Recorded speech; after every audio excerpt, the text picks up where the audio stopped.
The fundamental idea is that we want to compute probabilities associated with values. So say you have past data, and based on that past data you have fitted a time series model. Now when you fit a model like this is the base price, that is the base price say today of a commodity. So say we are working with copper, and say this is the base price, 15 is the base price today of a particular copper commodity, and this is the model which we have fitted on the past data. This error is something which is normally distributed with mean 0 and variance, say variance of this underlying commodity copper. So this is the price of copper today, and now using this you will simulate prices for the future. So this is a normal random variable. You can draw this. This is 0.9 yt minus 1 yt. Notice that this is less than 1. If you get this greater than 1, that means your time series model is incorrect. So this number always has to be less than or equal to 1. If you get it greater than 1, that means you have forgotten to take the trend out of your model, because greater than 1 means that the series is either blowing up or going down, and that means there is a trend in the model which you forgot to take out. So always this should always be less than 1 or less than or equal to 1. So now you're going to predict this random part, and you will have the trend. You will have to add this random part to your trend to get the real simulation. But we will now focus only on this stochastic part, and you already have the trend part. Trend part is easy, that is simple regression. So we want to simulate 5 days ahead, because we want to say buy a call option or sell a call option, or we want to bet against a trader who we think is betting incorrectly. So we want to take a default swap against that trader. So but if we want to do those things, we need to know what is the probability of our success, and that depends crucially on the simulation which we are going to do right now. So the day ahead is 5. We are going to do 7 simulations. I'm doing 7 simulations because it's easy to see on the screen. If you are doing simulations, you should do 1,000 simulation, because you just put, instead of 7,000, the base is 15. This is the 15 is the price today, because we want to find out the future, how the price of this copper will evolve in the future. So first thing is we have to simulate many times. So we will write a new simulation, stands for simulating it. So we are going to make it a function of I. This I am not going to use. This is just here because then we can use new simulation every time. So this command you have seen before, arima.simulation day ahead. It will produce 5 new values. This is the coefficient here, 0.9, and I'm going to draw 5 variables. Day ahead is 5, so I'm going to draw 5 variables, r, norm, 5, and this is by default. There's nothing here. This is drawn from mean 0 and variance 1. So this is same as this here. So instead of variance sigma square, I'm using 1. You can use your variance here, and then we can run this new sim 1, and you will see that we will have a simulation. So let me run this later. Let me come to complete this part too. So this is just one simulation. We want to run 7 simulations. So you do this function s apply. This works like a for loop. So it will do from 1 to 7. It will do 7 simulations for me from 1 to 7. Function x, this is going to cause this call this function new simulation x. So this is going to call this function new simulation x, and this will simulate 7 times. So 1 to 7. So simulate 1, then 2, then 3. So it will simulate 7 times. I will get a matrix which I transpose it so that it looks nice, and this matrix M2 is 7 simulations.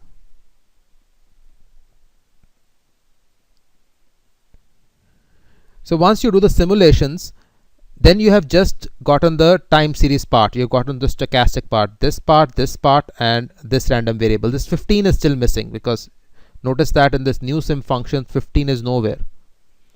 So you add 15 to it. The beauty of matrix addition in R is that this base you have already fixed at 15. You don't have to enter it in a matrix form. The R understands, it will automatically add it to M2.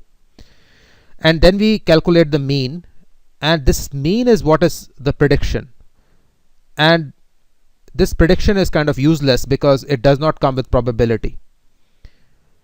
So finally we want to find out the probabilities, and we will find out 31 percentile, 52 percentile and 95 percentile. So you can add as many percentiles as you want to. In fact, when I run R, I'm going to add more percentiles to it, so that you know this is how your prices will evolve in the future. So you can bet against or for it. So let us see this in R now one by one, and then we can come back here. So copy paste this from the description of the video. So let me run this simulation 1, new simulation 1. So select all these commands and hit the run button, and you get the first simulation. So this new simulation 1 is a time series. It starts at 1, ends at 5. There are 5 things here. So starts at minus 1.7, minus 3.65, minus 2.77443. So this is one simulation. And let me expand this. So you have 5 data points. So days ahead is 5. So the fifth period is minus 4.01. So like this, you want to run 7 simulations. So simnum is 7. So 1 to 7 simulations you will run. And then I'm taking this T stands for transpose of the matrix, and you will just see what M2 comes like. So let us now run the 7 simulations. So you're going from 1 to 7. So select these 3, hit the run button, and you get the 7 simulations. So these are the 7 simulations you get: 1, 2, 3, 4, 5, 6, 7, and there's 5 days ahead, you can see.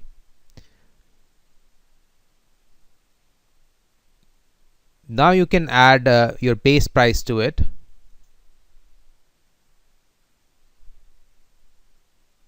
So add the base price here. So run this. So you get some value. So these are the paths evolving in the future. So notice that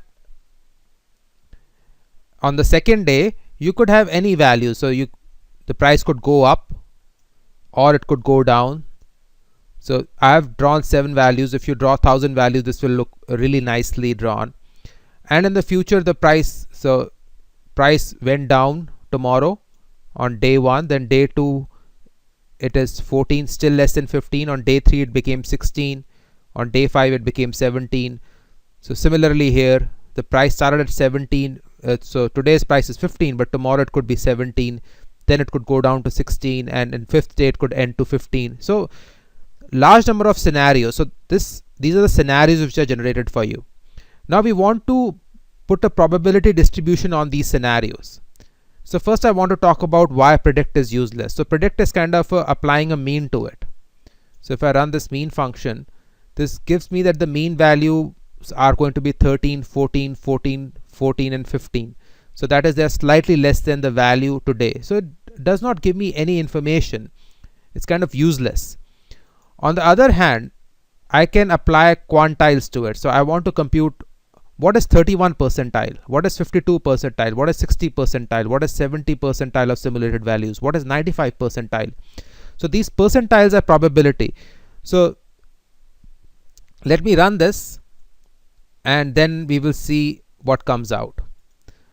So the 31 percentile is 13.66580. So the probability that the stock price will be less than 13 is 0.3. So if you do this 1,000 times, this will become really nice. So it's just saying that tomorrow the stock price could drop to 13, but the probability is only 0.3, and the possibility that tomorrow the stock price will be more than 16 for our commodity is less than 5%, because 16 is approximately 95 percentile. So if you're going to bet tomorrow that the stock price is going to be 17, you're most likely going to lose the bet by 95%.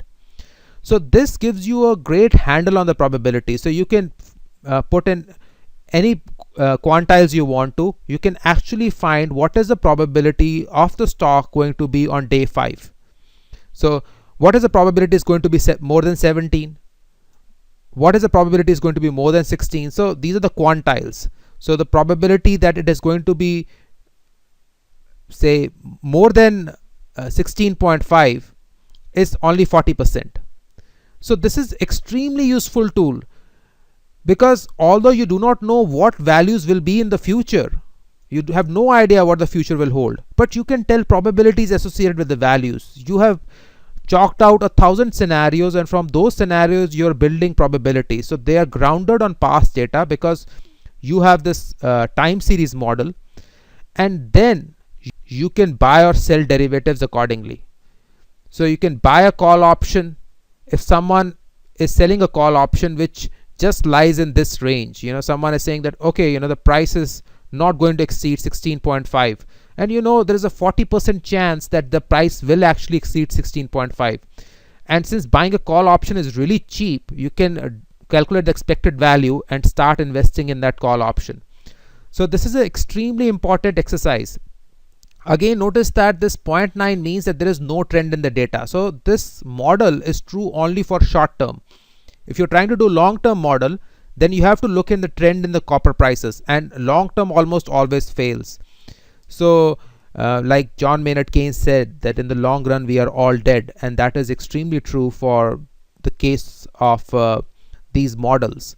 So in the long run this model will fail because you do not know what the trend is, how the trend might look like, but in the short term you can have some idea. I want to end this lecture with a warning. So the warning is, we have done only this for the stochastic part. If you really want to do predictions and you want to apply this quantile function, then you have to add to this matrix M3 another matrix. So you have to add to this the trend matrix. So the trend matrix is easy to compute. So say your trend is, say, 5 times the time. So then you just assign time as a vector. This t would be equal to whatever day ahead is there, 1 2 day ahead, and then you just multiply this trend here. 5t you put here. Instead of trend you put 5t. So plus 5t you will put, it will automatically get into M3. So this trend, if you do not want to put the trend, sometimes you actually do not get trend much. So what you do is, instead of 0.9 you use 0.99999, and that is approximately equal to 1, and that will also help you simulate it. So do not forget the trend, because sometimes the trend is really strong, sometimes the trend is not strong.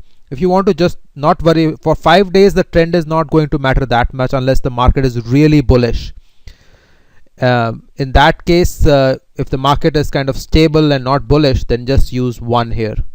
Instead of 0.9 use 0.9999. So again, important, do not forget the trend.